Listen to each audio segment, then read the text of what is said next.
అందరికీ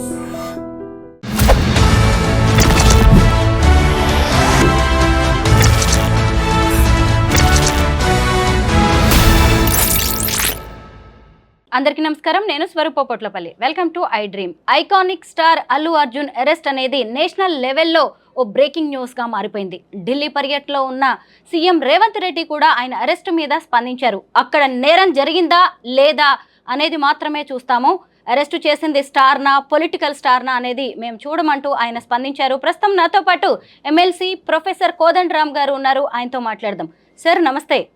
నమస్తే. చూశారు కదా, అల్లు అర్జున్ అరెస్ట్ అనేది రాజకీయ రంగు పులుముకుంది, దీని వెనక రాజకీయ కుట్ర ఉంది అని చాలామంది ముఖ్యంగా ప్రతిపక్షాలు ఆరోపణలు చేస్తూ ఉన్నాయి. అలాగే రేవంత్ రెడ్డి గారు కూడా ఈ అరెస్ట్ మీద స్పందించారు. ఆయన వ్యాఖ్యలను కూడా చాలామంది సమర్థిస్తున్న వారు ఉన్నారు. మీరేమంటారు సార్? ఇప్పుడు విషయం ఏంటంటే, మనకు చాలామంది ప్రతిపక్ష పార్టీల గురించి ప్రత్యేకంగా చెప్పుకుంటే ఆధునిక ప్రజాస్వామ్య వ్యవస్థల గురించి కానీ ఒక రాజ్యాంగబద్ధమైన ప్రభుత్వాల గురించి కానీ ఐడియా లేదు వాళ్ళకి. రాజ్యాంగబద్ధమైన ప్రభుత్వాలలో ప్రభుత్వాలు రాజ్యాంగ నియమాల ప్రకారం, రాజ్యాంగ సూత్రాల ప్రకారం, రాజ్యాంగంలో ఉన్న రూల్స్ ప్రకారం పనిచేస్తుంటాయి. ఆ పని చేయటం అందులో చాలా చాలా కీలకం. అట్లా పని చేయకపోతే అది ప్రజాస్వామ్య ప్రభుత్వం కాలేదు. ఇట్లా పనిచేయాలంటే రెండు అంశాలు పాటించాలి. ఒకటి, ఆయా విభాగాలు తమ పరిధిలో తాము చట్టబద్ధంగా వ్యవహరించాలి. అది పోలీస్ కానీ, లేకపోతే అదో కాలేజో, స్కూలో, యూనివర్సిటీయో, లేకపోతే ఇంకేదైనా ప్రభుత్వ విభాగమైనా కావచ్చును గాక, తమ పరిధిలో తాము చట్టబద్ధంగా వ్యవహరించాలి. ఇది మొదటి సూత్రం. రెండవది, చాలా ముఖ్యమైన విషయం ఏంటంటే, రక్షణ కల్పించే విషయంలో కానీ ఆర్టికల్ 14 చాలా స్పష్టంగా చెప్తుంది. 14, 15 కనుక చూస్తే రక్షణ కల్పించే విషయంలో కానీ, తప్పు జరిగినప్పుడు చర్య తీసుకునే విషయంలో కానీ మనుష్యుల మధ్యన తారతమ్యం చూడటానికి వీల్లేదు. ఇది రెండు సూత్రాలను దొడ్డుగా అందరూ కూడా గుర్తించాలి. రేవంత్ రెడ్డి గారు మాట్లాడిన దాంట్లో రెండు అంశాలు బాగున్నాయి. ఏంటంటే, ఒకటి, పోలీస్ శాఖ అనేది నా పరిధిలో ఉంది, దానికి ఒక అధికార పరిధి ఉంది, తన పని తాను చేసుకుంటుంది, మేము నిరంతరము ఆ వ్యవహారాల్లో జోక్యం చేసుకోవటం లేదని. సాధారణంగా ఒక ముఖ్యమంత్రి నుంచి అట్లాంటి సమాధానం మనం ఆశిస్తాం. ఆ డిపార్ట్మెంట్లో నేను జోక్యం చేసుకోను, నియమాల ప్రకారం వాళ్ళ పని వాళ్ళు చేస్తారు. ముఖ్యమంత్రి గారి పాత్ర ఏముంటుందంటే, నియమబద్ధంగా పనిచేసేటట్టు చూడాలి. నియమబద్ధంగా పనిచేయనప్పుడు మందలించాలి, మళ్ళీ పట్టాల మీదకి ఎక్కించాలి. తప్పు జరుగుతున్నప్పుడు హెచ్చరించాలి, తప్పులు జరగకుండా చర్యలు తీసుకోవాలి. అది అక్కడ ఒకటి చాలా స్పష్టంగా చెప్పారు. రెండోది, ఎవరైతేనే ఉందండి, తప్పు జరిగినప్పుడు చర్యలు తీసుకోవలసి ఉంటుంది, తీసుకుంటామని. ఇవి రెండు కూడా నేను అనుకోవటం అందరూ రాజకీయ నాయకులు గుర్తించి వాటిని పాటించాలి. దానికి ఆ చట్టానికి లోబడే వాళ్ళు వ్యవహరించాలి. ఇది చాలా చాలా కీలకం. మనుషులు ఎవరనేది ముఖ్యం కాదు. అక్కడ కాసేపు అవన్నింటినీ పక్కన పెడదాం. ఎవరైనా కానీ మనుషులు వాళ్ళు చట్టబద్ధంగా వ్యవహరించాలి. అది మూడో సూత్రం. ఇది మనుషులు ఎవరైనా కానీ, నువ్వు హీరోనా జీరోనా అవి ముఖ్యం కాదు. ఎవరైనా చట్టబద్ధంగా వ్యవహరించాలి, నియమబద్ధంగా వ్యవహరించాలి.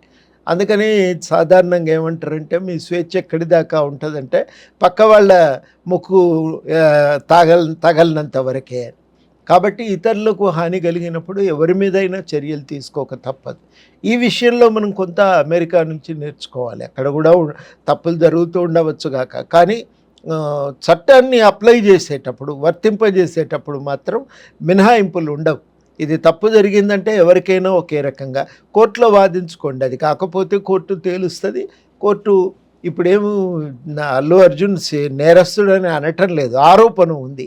ఆ ఆరోపణ ఉంది, కేసు ఉంది. కేసు నేరం జరిగిందా లేదా అని తేల్చవలసింది కోర్టు. అది కోర్టు పరిధిలో ఉన్నది. అది మనం గ్రహించవలసినటువంటి విషయం. నాకు ఈ మేరకు ప్రభుత్వం చేస్తున్నటువంటి చర్యలు, తీసుకున్న చర్యలు కానీ, జరిగిన నిర్ణయాలు కానీ కరెక్ట్గానే ఉన్నాయని నాకు అనిపిస్తున్నది. సార్, ఒకవైపు ఈ అల్లు అర్జున్ని అరెస్ట్ చేసిన తర్వాత రేవంత్ రెడ్డి గారు చేసిన వ్యాఖ్యలు గురించి మనం ఖచ్చితంగా మాట్లాడుకోవాలి సార్. ఎందుకంటే ఆయన చిరంజీవి మా కాంగ్రెస్ పార్టీలో ఉన్నారు, అలాగే అల్లు అర్జున్కి పిల్లనిచ్చిన మామ కూడా నాకు బంధువు అవుతారు అని ఒకవైపు ఇటు నుంచి చెప్తూనే ఇంకొక వైపు కూడా అక్కడ జరిగిన తప్పుని చాలా తీవ్రంగా ఆయన ఖండించడం అనేది జరిగింది. అయితే వీటన్నిటిని బట్టి చూస్తుంటే పుష్పరాజ్ వర్సెస్ రేవంత్ రెడ్డి అనే కామెంట్స్ కూడా వినిపిస్తున్నాయి. దీని మీద మీరేమంటారు? ఇవన్నీ కొంచెం అనవసరమైనటువంటి వ్యాఖ్యలనే నా అభిప్రాయము. అనవసరమైన వ్యాఖ్యల గురించి మాట్లాడటం కూడా అంత మంచిదేం కాదు. అక్కడ ఒక సంఘటన జరిగింది. అందులో ఒక పాపం అమాయకురాలైన ఒక మహిళ చనిపోవటమే కాదు, ఆమె కొడుకు కూడా ఇలా ప్రాణాపాయ స్థితిలోనే ఉన్నాడు, చంటి పిల్లగాడు. మరి ఈ స్థితిలో తప్పనిసరిగా ప్రభుత్వము ఘటన నివారించడానికి తాను చర్యలు తీసుకోవాలి. వాళ్ళు ఉచితమని తోచిన చర్యలు వాళ్ళు తీసుకున్నారు. వాటి మంచి చెడును చివరికి కోర్టు నిర్ధారిస్తుంది. కానీ వాళ్ళు ఆ మేరకు చర్యలు తీసుకోవటం కూడా అవసరం. ఎవరి ప్రాణమైనా ఒకటే, తప్పు చేస్తే ఎవరైనా ఒకటే. ఈ సూత్రాన్ని పాటించటం మంచిది. ఆ సూత్రాన్ని పాటించిండ్రో అది చాలా అభినందించవలసిన విషయమే. దాంట్లో ఇంకా నాకైతే తప్పు దొర్లిందని అయితే అనిపించట్లేదు. సంధ్యా థియేటర్ ఘటన తర్వాత వెంటనే తెలంగాణ సర్కార్ రెస్పాండ్ అయింది. ఇక మీదట రిలీజ్ అయ్యే సినిమాలు వేటికి కూడా స్పెషల్ షోస్, బెనిఫిట్ షోస్ ఉండవు అని చెప్పేసి సినిమాటోగ్రఫీ మినిస్టర్ కోమటిరెడ్డి వెంకటరెడ్డి గారు వెంటనే అనౌన్స్మెంట్ అనేది చేశారు సార్. అయితే ఆ తర్వాత చూసినప్పుడు మళ్ళీ దాన్ని అక్కడికి వదిలేయలేదు. ప్రభుత్వం బాధ్యత అయిపోయిందని చేతులు దులుపుకోలేదు. అరెస్ట్ వరకు కూడా ప్రభుత్వం దీన్ని ఫాలో అప్ చేసింది. అంటే దీన్ని మనము ఇప్పుడు సినిమా ఇండస్ట్రీకి, సినిమా స్టార్స్కి ఒక లెసన్గా చూడొచ్చు అంటారా సార్? తప్పనిసరిగా ఒక హెచ్చరికనే. ఏదైనా కానీ మితిమీరినటువంటి ఒక ఎవరితో లెక్కలేనితనంతో వ్యవహరించడం అనేది అది అంత మంచిదేం కాదు. అది ఏం జరుగుతుంది అనేది కొంత ఆలోచించుకోవాలి. థియేటర్ కానీ వాళ్ళదే మొదటి బాధ్యత అవుతుంది. కేసు కూడా అట్లనే బుక్ చేసిండ్రు. నిర్వాహకులు కాబట్టి వాళ్ళు జాగ్రత్తలు తీసుకోవాల్సి ఉండే తీసుకోలేదు. ఏమవుతుంది అనేది ఆలోచించుకోవాలి. అదేవిధంగా సంబంధిత కళాకారులు కూడా జాగ్రత్తలు పాటించాలి. పాటించకపోతే సమస్యే కదా. అప్పుడు ఉత్తరప్రదేశ్లో ఒక మత ప్రవక్త మీటింగ్ పెట్టిండు. అంతా బాగానే జరిగింది. లాస్ట్కి ఆయన కాళ్ళను కరస్పర్శ కోసం అందరూ ముందుకు తొక్కిసలాట జరిగి మహిళలు చనిపోయినారు అక్కడ. అట్లాంటి ఘటనలు జరగకుండా చర్యలు తీసుకోవాల్సిన బాధ్యత నిర్వాహకులపైన ఉంటుంది. సంబంధిత అందులో భాగస్వామి అయిన వ్యక్తుల మీద కూడా ఉంటుంది. ఆ జాగ్రత్తలు పాటించినప్పుడు కొంత చర్యలు తప్పవు. సమాజము సమిష్టిగా దాన్ని నియంత్రించుకోవాలి కదా. ఆ నియంత్రించవలసిన బాధ్యత అందరి తరఫున ప్రభుత్వం మీదనే ఉంటుంది.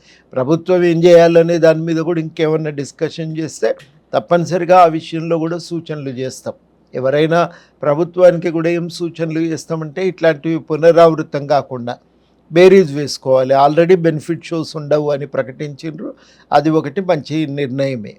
మరి దాంతో పాటుగా ఇంకేం చర్యలు తీసుకోవచ్చు అనేది కూడా ఆలోచించుకొని వాటిపైన కూడా ఏదన్నా సూచనలు ఉంటే అడిగి ప్రజల నుంచి, పౌరుల నుంచి ఆ సూచనలను కూడా దృష్టిలో పెట్టుకొని భవిష్యత్తులో ఇట్లాంటి తొక్కిసలాటలు జరగకుండా కొంత చర్యలు తీసుకోవాలి. అది మీరు ఏ రకంగా పోలీస్ డిపార్ట్మెంటు ఉచితమని తోస్తే ఆ రకంగా వాటిని ఒక జీవోలో లాగానో ఒక ఉత్తర్వుల్లాగానో వాటిని జారీ చేస్తే అవి కూడా కొంత ఉపయోగకరంగా ఉంటాయి. సార్ ఇప్పుడు రేవంత్ రెడ్డి గారు ఈ ఇష్యూని వీటన్నిటితో పాటు సార్ తెలంగాణలో అలాగే ఈ టాలీవుడ్లో జరుగుతున్న పరిణామాలన్నిటినీ జనం ఆసక్తిగా గమనిస్తున్నారు. ముఖ్యంగా మంచు ఫ్యామిలీ ఇష్యూ గురించి మనం మాట్లాడుకోవాలి. సరే, వాళ్ళ కొడుకులతో జరిగింది, మోహన్ బాబుకు ఉన్నదంతా ఫ్యామిలీ ఇష్యూగా చూసినప్పుడు మరి మీడియా మీద మోహన్ బాబు దాడిని మనం ఎలా చూడాలంటారు? ఒకటి మోహన్ బాబు గారు అంటున్న దాంట్లో ఒక వాస్తవం ఏంటంటే, నా వ్యక్తిగత జీవితంతో మీకేం పని, ఎందుకు జోక్యం చేసుకుంటున్నారు, ఆయనకు అడిగే అధికారం ఉంది, దాంట్లో తప్పు లేదు. తప్పనిసరిగా మీడియాను కూడా హెచ్చరిక చేయవచ్చు. మీరు ఈ పరిధి దాటి నా వ్యవహారాల్లో జోక్యం చేసుకోకండి అని అడగచ్చు. ఎందుకంటే అది అంతర్గత వ్యవహారం. అది దాని గురించి జోక్యం చేసుకోవాల్సిన అవసరమూ లేదు. దాని మేరకు ఆయన కోరిక సమంజసమే, కానీ స్పందించిన తీరు మాత్రం కరెక్ట్ కాదు. అది ఒక అహంభావంతో దాన్ని వచ్చిన రిపోర్టర్ల పట్ల సమాధానం చెప్పండి, దూరం పెట్టండి, మీరు మాట్లాడదలుచుకోలేదు, మీరు అడగద్దు అని చెప్పి కూడా చెప్పచ్చు. ఇవన్నీ మన పరిధిలో, తన పరిధిలో తాను తన ఆ అభిప్రాయాన్ని వ్యక్తం చేసి ఉంటే చాలా బాగుండేది. అది పరిధి దాటి దాడికి దిగటం, పాపం మా జర్నలిస్టు చాలా తీవ్రంగా గాయపడ్డాడు. అంతటి అది అనుచితమైనటువంటి ఘటననే నేనైతే తీవ్రంగా ఖండిస్తున్నా. నా సంపూర్ణమైన సానుభూతి ఆ జర్నలిస్ట్‌కు తెలియజేస్తున్నా. జర్నలిస్టు, మీడియా మిత్రులకు కూడా తెలియజేస్తున్నా. తప్పకుండా అటువంటి వాళ్ళ పట్ల సానుభూతి ఉంటది, సహకారం కూడా ఉంటదని కూడా ఈ సందర్భంగా నేను తెలియజేస్తున్నా. అది అన్యాయం, తప్పే అది. అట్లా దాడి చేయటం కరెక్ట్ కాదు. కాబట్టి దానికి సంబంధించిన చర్యలు తీసుకోవాల్సిందే. మనం ఇవాళ గ్రహించవలసింది ఒకటేనండి, మనం మనుషులుగా అందరం సమానం. కొంత ఎదుటి వ్యక్తుల పట్ల వాళ్ళు ఎవరైనా కులం ఏదైనా కావచ్చు, మతం ఏదైనా కావచ్చు, వాళ్ళ ఆర్థిక స్థితి, హోదా ఏదైనా కావచ్చు, గౌరవించటం నేర్చుకోవాలి. ఆ గౌరవము వాళ్ళ ప్రాణాల పట్ల, వాళ్ళ వ్యక్తిగత స్వేచ్ఛ పట్ల మనకు కూడా కొంత నిబద్ధతతో వ్యవహరించటం, ఇవన్నీ కూడా చాలా చాలా అవసరం. అట్లాంటి లెక్కలేనితనంతో ఎదుటి వాళ్ళను చూడటం అనేదే మంచిది కాదు. అది నా దృష్టిలో ఒక ప్రజాస్వామిక సమాజంలో అది పనికిరానటువంటి పద్ధతి అది. ఆ పద్ధతులను తప్పకుండా అందరం కూడా ఖండించాలి. అట్లాంటి పద్ధతులకు తిలోదకాలు ఇవ్వాల్సినటువంటి బాధ్యత కూడా అందరి మీద ఉంది. నేను ఎమ్మెల్సీ కాబట్టి నేను గొప్ప, నేను ఏదన్నా చేయొచ్చు, ఎస్టీ వాళ్ళంతా నేను చెప్పినట్టు వినాలి, వినకపోతే నేను ఏమైనా చేస్తాను అని అంటే నా తప్పవుతుంది, అది అహంభావం అవుతుంది.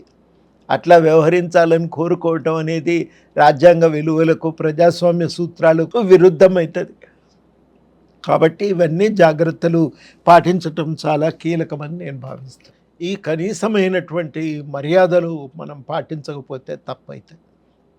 అమెరికా లాంటి దేశాలలో ఈ విషయాల మీద అక్కడి నాయకులు కానీ, తత్వవేత్తలు కానీ చాలా చర్చ జరిపారు. మనం ఎట్లా వ్యవహరించాలి, ప్రజా జీవితం ఎట్లుండాలి, ప్రజా జీవితంలో బాధ్యత ఎట్లుండాలి మనది ఇతరుల పట్ల, చాలా చర్చ జరిగింది. చాలా వాళ్ళు ఒక అవగాహన ఏర్పరచుకున్నారు. అది నా దృష్టిలో చాలా కీలకం. పక్క దిక్కు చూడరు, ఎదుటి వాళ్ళు ఏం బట్టలు వేసుకున్నారనేది కూడా వాళ్ళు పట్టించుకోరు. ఆ దిక్కు కూడా చూడరు ప్రత్యేకంగా. అట్లాంటి ఒక మనుషుల పట్ల ఒక గౌరవభావం అనేది పెంపొందించుకోవటం చాలా అవసరం. ఏహ్యభావంతో ఎదుటి వాళ్ళ పట్ల వ్యవహరించటం అస్సలు మంచిది కాదు.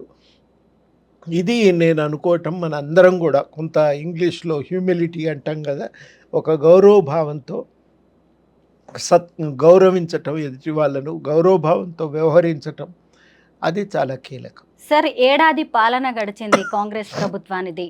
అయితే ఈ మధ్య కాలంలో బాగా న్యూస్లోకి వచ్చిన కొన్ని అంశాల గురించి మనం మాట్లాడుకోవాల్సిందే. ఇటీవల రేవంత్ రెడ్డి గారు ఆవిష్కరించిన తెలంగాణ తల్లిని కాంగ్రెస్ తల్లిగా ప్రతిపక్షాలు అభివర్ణిస్తున్నాయి. ఈమెని తెలంగాణ తల్లిగా మేము ఒప్పుకునే ప్రసక్తే లేదు అంటున్నారు. గత కొన్నేళ్లుగా తెలంగాణ తల్లి అంటూ ఒక విగ్రహం, ఒక రూపం అలవాటు పడిన తర్వాత ఇప్పుడు మళ్ళీ ఆమెను మార్చాల్సిన అవసరం ఏమొచ్చిందంటారు? అంటే తెరాస ఏందంటే అధికారంలోకి వచ్చినాక ఇంకేం తెలంగాణ అన్నారు వాళ్ళు. ఇంకా మాకు తెలంగాణతో సంబంధం లేదు, ఈ చరిత్రతో సంబంధం లేదు, ఈ ఉద్యమంతో సంబంధం లేదు, ఇక్కడ విలువలతో సంబంధం లేదు అన్నట్టుగా వాళ్ళు వ్యవహరించారు. కాబట్టి తెలంగాణ ఉద్యమ ఘట్టాలను గుర్తు చేసుకునే ప్రయత్నం, తెలంగాణ ఉద్యమం కోసం పోరాడి దాంట్లో భాగస్వాములై అనేక రకాలుగా త్యాగాలు చేసినటువంటి వాళ్ళను లెక్క చేయలేదు, అమరులను లెక్క చేయలేదు, ఎవరిని పట్టించుకోలేదు. ఇంకా తెలంగాణ అంటే అయిపోయింది కదా, అయిపోయింది, తెలంగాణ వచ్చేసింది. ఇవాళ వచ్చిన తర్వాత ఇంకా తెలంగాణకు సంబంధించిన ప్రస్తావనే అవసరం లేదనే ధోరణితో వాళ్ళు వ్యవహరించింది, దాన్ని వదిలిపెట్టిండ్రు. ఆ ధోరణి వల్లనే ఏం జరిగిందంటే వాళ్ళు మళ్ళీ ఇంకా తెలంగాణ తల్లి అనే దాని గురించి ప్రస్తావన కూడా చేయలేదు. అసలు తెలంగాణ రాకముందు నుంచే మెల్లమెల్లగా విగ్రహాల ఏర్పాటు కూడా జరగలే. దానికి 2 కారణాలు ఉన్నాయి. ఒకటి ఏంటంటే అప్పటికి మొదట వచ్చినటువంటి తెలంగాణ తల్లి భావన గురించి మొదట మాట్లాడింది కేసీఆర్ గారు. అయినా మాకు మీరు సవతి తల్లే కానీ ఈ ఉమ్మడి రాష్ట్రంలో ఉన్న తెలుగు తల్లి మా తల్లి కాదు, మా తల్లి తెలంగాణ తల్లి అని ప్రకటించారు కూడా. ప్రకటించిన తర్వాత ఏం జరిగిందంటే తెలంగాణలో అవును కదా అని చాలామంది అనుకున్నాక తెలంగాణ తల్లికి రూపం ఇచ్చే ప్రయత్నం జరిగింది. నిర్మల్లో ఉంటారు చారి గారు, వారు దానికి ఒక తొలి రూపం ఇచ్చే ప్రయత్నం చేశారు. అట్లాగే ఇంకా కొంతమంది కళాకారులు కూడా దానికి ఓ రూపం ఇచ్చే ప్రయత్నం చేశారు. ఈ రూపం మామూలుగా తెలంగాణ గ్రామీణ వనితలాగా ఉండే. చేతిలో వరికంకులు పట్టుకొని మామూలు వస్త్రధారణ కూడా సాధారణ మహిళల వస్త్రధారణ లాగానే ఉండేది. మరి తల్లి అంటే ఇట్లెట్లుంటుంది, దేవతా రూపం ఉండాలి అని దానికి కేసీఆర్ గారు దేవతా రూపంలోకి తీసుకొచ్చి కిరీటాలు, వజ్ర వైఢూర్యాలతో కూడినటువంటి నగలు, ఆభరణాలు ఇవన్నీ కూడా దానికి తొడిగిన్రు. ఆ తొడిగిన తర్వాత అది ఎందుకో అంతగా జనాలకు రుచించలేదు. రుచించకపోవటం వల్ల అప్పటి వరకు పెట్టిన విగ్రహాలే తప్ప గాని, ఆ ఆదరణ నుంచి దాన్ని ఇంక మళ్ళా ఆ ఉద్యమ కాలంలో పెట్టినవి తప్ప మళ్ళీ పెట్టే ప్రయత్నం కూడా చేయలే.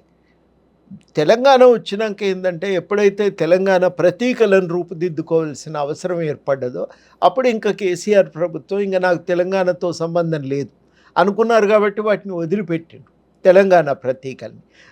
దీనికి అబ్రివేషన్ ఎట్లా వాడాలి, టీఎస్ అనాలా, టీజీ అనాలా? అప్పటి వరకు టీజీ అనుకున్నాం అందరం, సడన్గా టీఎస్ అని మార్చిండ్రు. తెలంగాణ గేయం అప్పటికి ప్రతి ఊళ్ళో, స్కూల్లో, ప్రతి కూడల్లో పాడుకుంటున్న సమయం అది. ఆఫీసుల్లో ఆ పాటను సడన్గా దాన్ని వదులుకున్నారు.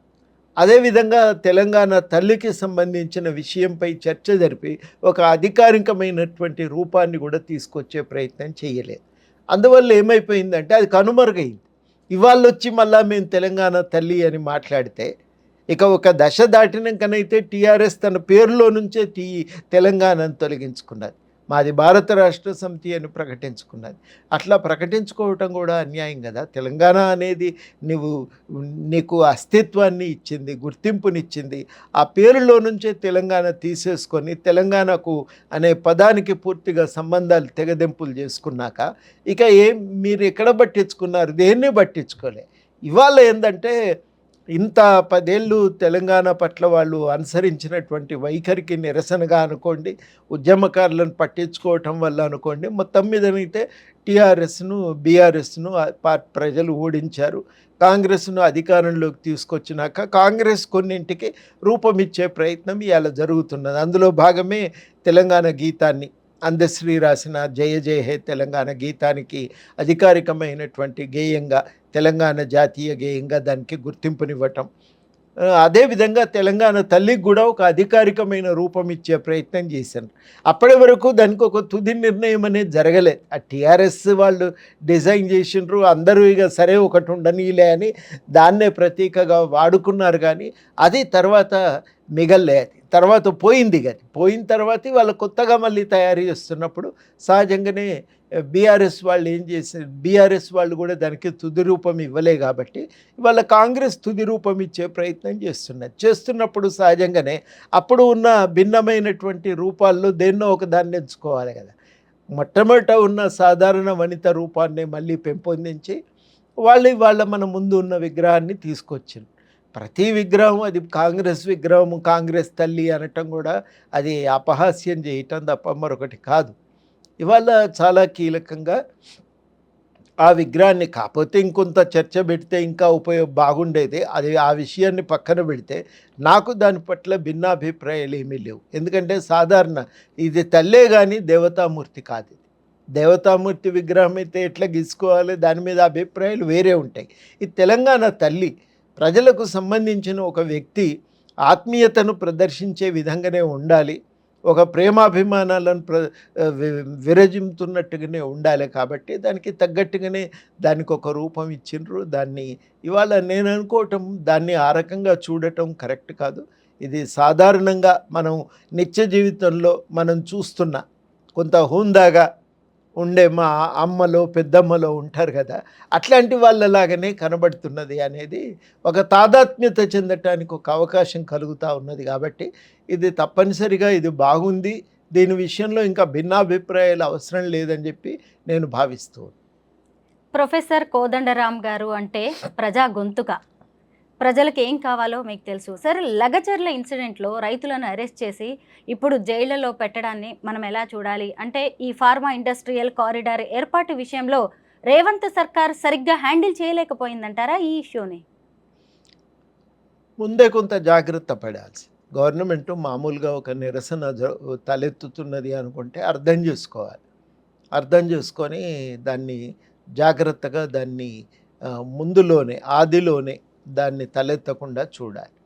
అయితే ఇక్కడ బీఆర్ఎస్ చేసిన ఒక పెద్ద తప్పిదం ఏందంటే, మీరు కనుక చూస్తే ఆహ్, నిర్మల్ దగ్గర గూడా మరి అక్కడ ఒక ఇథనాల్ ఫ్యాక్టరీ కోసము వె ప్రభుత్వం అక్కడ కొంతమంది ప్రైవేటు వ్యక్తులు ప్రయత్నం చేస్తుంటే స్థానిక ప్రజలు నిరసన తెలిపారు ఇథనాల్ ఫ్యాక్టరీకి వ్యతిరేకంగా. మరి అక్కడ నిరసనకు, ఇక్కడి నిరసనకు తేడా ఉంది. అది ప్రజలు తమకు తాముగా నిర్వహించిన ఆందోళన. శాంతియుతంగా చేసింది. చిన్న చిన్న ఘటనలు ఉంటాయి. నలుగురు కూడి ఒక ఉద్రేకాలు ఉన్నప్పుడు చిన్న చిన్న ఘటనలు, తోపులాటలు ఉంటాయి కానీ అది శాంతియుతంగా జరిగిన ఆందోళన. ఆ శాంతియుతంగా జరిగిన ఆందోళన, ఇక్కడ లగచర్లలో జరిగిన ఆందోళన తేడా ఉంది. అక్కడ వాళ్ళు అధికారులతో చర్చలు జరిపారు, సంప్రదింపులు జరిగాయి. ఫైనల్‌గా ఒక నిర్ణయానికి కూడా రావటం జరిగింది. ఇక్కడ ఏం జరిగిందంటే వచ్చిన కలెక్టర్‌తో మాట్లాడి ఉండాల్సింది. మీద పడి దాడి చేయటం అనేది కరెక్ట్ కాదు. అది నా దృష్టిలో తప్పు. కానీ భూసేకరణ అనేది ఒక సమస్యాత్మకమైన విషయం. ప్రభుత్వాలు దాని గురించి ఆలోచించాలి. అయితే బీఆర్ఎస్‌కి ఆ నైతిక అర్హత లేదు. 2,00,000 ఎకరాలు సేకరించి మనుషులు మాట్లాడితే కూడా నిరసన తెలిపితే కూడా సహించని వాళ్ళు. మల్లన్న సాగర్‌లోనైతే మేము రోడ్డెక్కి నిరసన తెలుపుతామంటే మీదబడి కొట్టిన తీరైతే నిజంగా ఎంత బాధ కలిగిస్తుందో. ఒక వ్యక్తి కొంచెం ఆయన మనిషి ఎత్తుగా ఉంటాడు, కొంచెం లావుగా ఉంటాడు, ఉరకలేకపోయాడు. ఉరకలేకపోయినందుకు వాళ్ళ దాడికి ఆయనకి ఆయన వాళ్ళ మీద గురిపెట్టి ఆయన మీద దాడి చేశారు. ఇక ఆయన దొరికిండు, చుట్టూ పోలీసులు చేరి లాఠీలతో ఆయనను కొట్టడం ఇవాళటికి కూడా అందరికీ గుర్తుంది. అక్కడ సెక్షన్ 30 పెట్టి ఊళ్ళకి ఎవరిని 144 పెట్టి ఊళ్ళకి ఎవరిని రానియలేదు. ఇట్లా చాలా చోట్ల అది చేసింది. మేమే పోచమ్మ ఈ కొండ పోచమ్మది అక్కడ అది రిజర్వాయర్ నిర్మాణానికి భూసేకరణ జరుగుతున్నప్పుడు రైతులు అడిగినారు, అసలు ఏంది సార్ భూసేకరణ ఏంది, చట్టం ఏంది అంటే, మమ్మల్ని మేము అప్పుడు రచన ఉండే ఇద్దరం కలిసి వెళ్ళి అక్కడ గ్రామస్తులకు చట్టం గురించి మొత్తం చెప్పి వాళ్ళకున్న అధికారాలు ఏంటి అని వివరించి వస్తుంటే ఆ ఊరికి వెళ్ళినందుకే మమ్మల్ని అరెస్ట్ చేశారు. ఇవాళ వచ్చి వాళ్ళు చెప్తాము భూసేకరణ ఇట్లా జరగాలి ఎట్లా జరగాలి అని చెప్తే అది కరెక్ట్ కాదు. ముందు నైతికంగా మీ తప్పులను మీరు సమీక్షించుకొని భూసేకరణపై మీరు ఏమనుకుంటున్నారో చెప్పండి. 2013 చట్టాన్ని పక్కన పెట్టి 123 జీవో ద్వారా అడ్డగోలుగా భూసేకరణలు చేస్తే హైకోర్టు దాన్ని మొట్టికాయలేసి వాటిని తప్పుపట్టింది. ఆ తర్వాత జరిగింది ఏంటంటే 2013 చట్టానికి సవరణ చేసిండ్రు 16లో. సవరణ చేసి రైతులను బెదిరించి ఒప్పందం పేరుతో రైతుల భూములు లాక్కోవటానికి కూడా వాళ్ళు పలు రకాలైనటువంటి పద్ధతులు వాళ్ళు పెంపొందించారు. చట్టవిరుద్ధమైనవి 2013కు విరుద్ధమైనటువంటి పద్ధతులను వాళ్ళు తయారు చేశారు. ఇవన్నీ చేసి ఇవాళ వచ్చి నీతులు చెప్తానంటే కుదరదు. మీరు గతంలో చేసిన వాటి గురించి ఏమంటారు? ముందు దానిపైన వివరణ ఇవ్వండి. వివరణ ఇచ్చినాక మాట్లాడండి. నేనైతే అప్పుడు కూడా మేము భూసేకరణ అడ్డగోలుగా భూసేకరణ అనేది పనికిరాదనే మాట చెప్పినాం. ఈ మధ్యన సుప్రీంకోర్టు మేము అన్న మాటని ఇవాళ పునరుద్ఘాటించింది. మేము అనుకుంటున్న మాటను సుప్రీంకోర్టు కూడా అదే మాటలు సుప్రీంకోర్టు తన తీర్పులో పేర్కొన్నది. ప్రజా అవసరాలకు తప్ప భూసేకరణ చేయకండి. కంపెనీలకు అవసరమైతే గవర్నమెంట్ కొనివ్వటం అనేది అనవసరం నా దృష్టిలో. కాబట్టి లగచర్ల బాధితులు లేవనెత్తుతున్న న్యాయసమ్మతమైన ప్రశ్నలు ఉన్నాయి. వాటిని అందరం కూడా సహృదయంతో అర్థం చేసుకోవాలి, పరిష్కారాలను ప్రయత్నం చేయాలి. మేము కూడా ఒక నోట్ తయారు చేసినాం. తప్పకుండా వాటిని కూడా ముఖ్యమంత్రి గారికి అందజేసి కొంత అర్థవంతమైన ఒక చర్చ కోసం భూసేకరణ విషయంలో మేము కూడా ప్రయత్నం చేస్తాం. ఈ విషయంలోనైతే ప్రభుత్వం కానీ జాతీయ స్థాయిలో కూడా ఒక చర్చ జరగాలి, పునరాలోచన జరగాలి. భూసేకరణ అనేది నలుగురికి అవసరమైన పనులకు తప్ప దాన్ని చేయకూడదని చెప్పి నేను భావిస్తున్నా. ప్రైవేట్ కంపెనీల కోసం అవసరమే లేదు, కొనుక్కోనియండి. అవసరమైతే పోయి కొనుక్కోనియండి. కొనుక్కున్నాక వాళ్ళు పెట్టుకుంటారు. అట్లాంటి సందర్భాల్లో ప్రత్యామ్నాయాలు చాలా కొన్ని ప్రైవేటు ఆందోళనకారులు పెంపొందించినటువంటి పద్ధతులు ఉన్నాయి. వాటిని దృష్టిలో పెట్టుకోండి.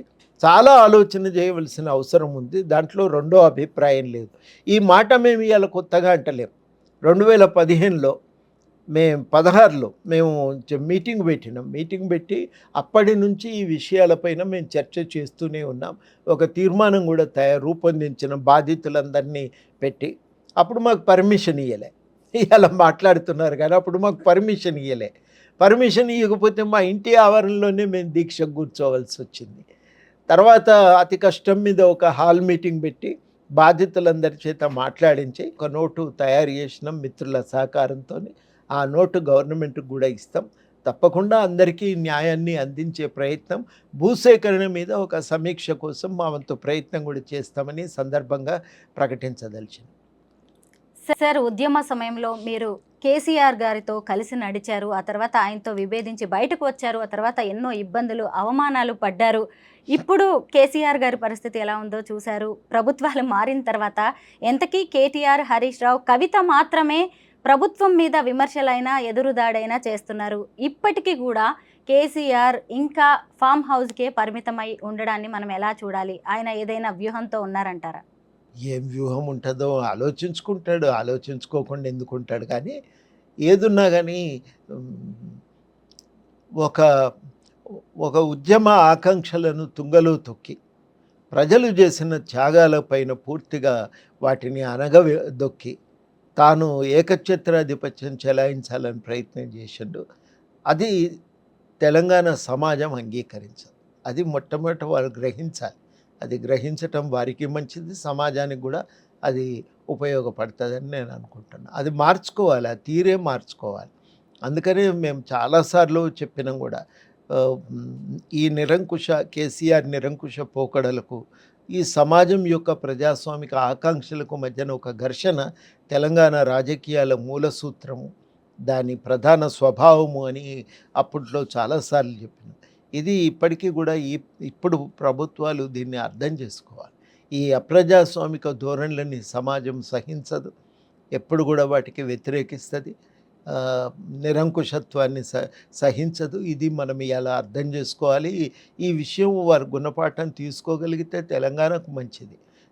గుణపాఠం తీసుకోకపోతే ఆయనే వ్యక్తిగతంగా నష్టపోతాడు. జరిగిన తప్పుకు మూల కారణం వారి నిరంకుశ పోకళ్ళు అనేది తెలుసుకుంటే, గ్రహిస్తే మంచిది. ప్రొఫెసర్ కోదండరామ్ గారు ఇప్పుడు ఒక ఎమ్మెల్సీ. ఆయన ఒక కారు కొనుక్కుంటే కూడా ఎందుకు ఇంత ఇష్యూ చేస్తున్నారు? అయితే అండి, వ్యక్తిగతంగా సామాజిక జీవితంలో ఉన్నాక వ్యక్తులు నిశితంగా చూస్తారు. ఏ చిన్న అడుగు వేసినా దాని మీద వ్యాఖ్యానాలు చేస్తుంటారు. కొన్ని మంచివి ఉంటాయి, కొన్ని చెడ్డవి ఉంటాయి. ఇది కారు విషయంలో వచ్చిన వ్యాఖ్యానాలు అనవసరం. మా వాళ్ళు కూడా మిత్రులు తప్పు చేసిండ్రు. అవి ఫోటోలు సోషల్ మీడియాలో పెట్టవలసినవి కావు. మనం ప్రపంచానికి మన వ్యక్తిగత జీవితం అంతా పరిచి చూపించాల్సిన అవసరం లేదు. వ్యక్తిగత జీవితమే. అది నాకు నచ్చి ఓ గుడికి పోయి మొక్కుతా, అవన్నీ అవసరం లేదు. ఫోటోలు మీడియాలో రావాల్సిన అవసరం లేదు. కానీ పబ్లిక్ జీవితంలో సమస్యల మీద మనం ఏమనుకుంటున్నాం, ఏం చేస్తున్నాం, సామాజిక జీవితంలో ఎట్లా వ్యవహరిస్తున్నాం అనేది గీత సన్నడిదైనప్పటికీ కూడా దాన్ని గుర్తించడం చాలా కీలకం. అట్లా గుర్తించకపోవటం వల్ల ఇబ్బందులు వస్తుంటాయి. ఇబ్బంది కొంత అనిపిస్తుంది కదా, అనవసరం అలా పెట్టుడెందుకు, మళ్ళీ ఎన్ని ఇబ్బందులు పడాలి ఎందుకు అని. అది తప్పే. ముందే నేను జాగ్రత్త పడితే ఈ సమస్య వచ్చేది కాదు. కాకపోతే ఏంటంటే ఇట్లాంటి వ్యక్తిగత అంశాలన్నింటి మీద వ్యాఖ్యానించడం కూడా అనవసరం. ఎవరైనా మనం జేబులు కొట్టి పట్టుకొని వచ్చి చేస్తే అది తప్పు. కానీ ఎక్కడో లోన్ తీసుకుంటాము, వెహికల్ కొనుక్కునేటప్పుడు కొంత ఎక్కువ తిరగాల్సి వస్తుంది. కాబట్టి వయసు రీత్యా మనకు కొంత సౌకర్యంగా ఉండేది ఉన్నంతలో, మనకు లగ్జరీ కాకపోయినా సౌకర్యంగా ఉండేది తీసుకుంటాం కదా. అదే. కాంగ్రెస్ ఏడాది పాలన ఎలా ఉంది? సీఎంగా రేవంత్ రెడ్డి గారికి ఎన్ని మార్క్స్ వేస్తారు? మార్కులు అనేది ఒక నిరంతరం జరిగే దాంట్లో, మనం ఎప్పుడు కూడా ఒక నిరంతరం సాగే ప్రక్రియలో ఎప్పుడు కూడా దానికి ఇది తుది, ఇంకా ఇది ఫైనల్ జరిగిపోయింది అనుకుంటే అప్పుడు మార్కులు వేయొస్తాం. నిరంతరము అంటే దీనికి కూడా కంటిన్యూస్ ఎవాల్యుయేషన్ అనే పద్ధతి ఉంది. అంటే ఎప్పటికప్పుడు నీ పెర్ఫార్మెన్స్ ఎట్లా ఉంది అని అప్పుడు వేయాలంటే ఏంటంటే గతంతో పోల్చాలి. మామూలుగా పరీక్షల్లో అయితేనేమో ఆఖరికి ఏం జరిగింది, నువ్వేం రాసినావు అనేది ఒకటే ప్రమాణం. కంటిన్యూస్ ఎవాల్యుయేషన్లో 5 ఏళ్ళు రాస్తూనే ఇదివరకు ఉండాలి. ఏముంది, ఇప్పుడు ఏం జరిగింది అనేది చూస్తాం. ఆ రకంగా గత ప్రభుత్వంతో పోలిస్తే ఇది చాలా బాగుంది. దాంట్లో ఏమీ అనుమానం లేదు. నిరంకుశ పోకడలు లేవు. మంత్రులు అందుబాటులో ఉన్నారు. ప్రజలు కూడా కష్ట సుఖాలు చెప్పుకోవటానికి అక్కడ అవకాశం ఉంది. ఏం లేకపోయినా అక్కడ మన ఫులే భవన్కు వెళ్తే అక్కడ చాలా అద్భుతంగా మంగళ శుక్రవారాలు తమ సమస్యల మీద చెప్పుకుంటే అక్కడ చిన్నారెడ్డి గారు కూడా చాలా ఓపికగా వింటున్నారు. వారు అధికారి, ఐఏఎస్ అధికారి దివ్య గారు కూడా చాలా చక్కటి స్పందన ఇస్తున్నారు, ఉంది కాబట్టి వారి నుంచి. కాబట్టి అట్లాంటి అవకాశం ఉంది. మరి ప్రతి దగ్గర వచ్చి మన మాటల మీద, వ్యక్తిగత జీవితం మీద నిఘా లేదు. పోలీసులు వెంటబడతలేరు. ఈ సెల్ ఫోన్లను వినేవాళ్ళు కూడా లేరు. ఇప్పుడు కొంత ప్రశాంతంగా లేవంటారు. లేవు, ప్రశాంతంగా ఉంది. కొన్ని పనులు బాగానే జరుగుతున్నాయి. రుణమాఫీ చేయటం కష్టమైనదే, భారంతో ఆర్థిక భారమైందే. అయినప్పటికీ కూడా రుణమాఫీ చేసిండ్రు. విద్య మీద దృష్టి పెడుతుండ్రు. టీచర్ల సమస్యలను పరిష్కరించకుండా విద్యారంగం ముందుకు పోదు అని ముందు వాళ్ళ సమస్యలను పరిష్కరించి విద్యారంగాన్ని ముందుకు తీసుకెళ్లే ప్రయత్నం చేస్తున్నారు. కొంత ప్రజల సమస్యల మీద దృష్టి పెట్టిండ్రు. బాగానే 500 రూపాయల బోనస్ ఇచ్చిండ్రు. ఉచితంగా మహిళకు బస్సు సౌకర్యం చాలా సాహసంగా, వాళ్ళ ఆడవాళ్ళకేంది ఇచ్చేది అంటారు మనోళ్ళు, కానీ అయినా కానీ ఆడవాళ్లకు ఉచిత బస్సు సౌకర్యం ఇచ్చిండ్రు. చాలా లాభం జరుగుతున్న పనులు చాలా జరిగినాయి. ఇంకా చేయవలసినవి చాలా ఉన్నాయి. మరొక సంవత్సరం పోయినప్పుడు ఏం చేస్తామంటే ఈ 1 ఇయర్తో పోల్చి చూసుకుంటాం. అప్పుడు ఆ ఎవాల్యుయేషన్ ఈ 1 ఇయర్ కంటే అది ఎంత మెరుగైంది అనేది, లేకపోతే ఇంకా ఏదన్నా సమస్యల్లో ఉందా ఏదన్నా ప్రభుత్వం అనేది చూసుకుంటాం. కాబట్టి అట్లా బేరీజ్ వేసుకుంటాం. థ్యాంక్ యూ సార్, చాలా మంచి విషయాలు చెప్పారు మాకు.